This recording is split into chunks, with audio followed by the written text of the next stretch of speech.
Polisi Republik Indonesia atau Polri, khususnya Polda Sumatera Selatan dalam waktu dekat akan membuka rekrutmen calon bintara dan perwira. Dalam proses rekrutmen ini, Polri menggunakan semboyan betah, yaitu bersih, transparan, akuntabel, dan juga humanis.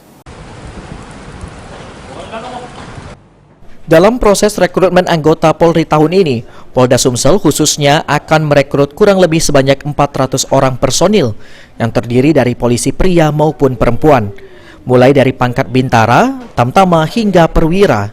Sama dengan semboyan di pusat, Polda Sumsel dalam proses rekrutmen anggota Polri tahun ini masih menggunakan semboyan betah, yaitu bersih, transparan, akuntabel, dan juga humanis. Disampaikan oleh Karo SDM Polda Sumsel, Kombes Pol Surdajat Hariwowo, jika dalam proses rekrutmen ini, pihaknya akan melibatkan pengawas internal maupun eksternal dengan tujuan agar proses rekrutmen anggota Polri berlangsung transparan dan tanpa adanya pungli. Juga setelah kita mempersiapkan diri, jangan lupa percaya pada diri sendiri, percaya pada kemampuan masing-masing.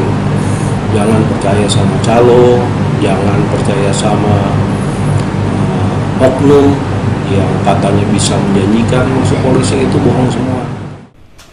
Selain itu disampaikan oleh Kombes Pol Surdajat Hariwowo, pihaknya menghimbau kepada seluruh pihak, khususnya orang tua, agar tidak percaya dengan siapapun dalam proses rekrutmen ini, sehingga peserta harus belajar agar dapat lulus menjadi anggota Polri.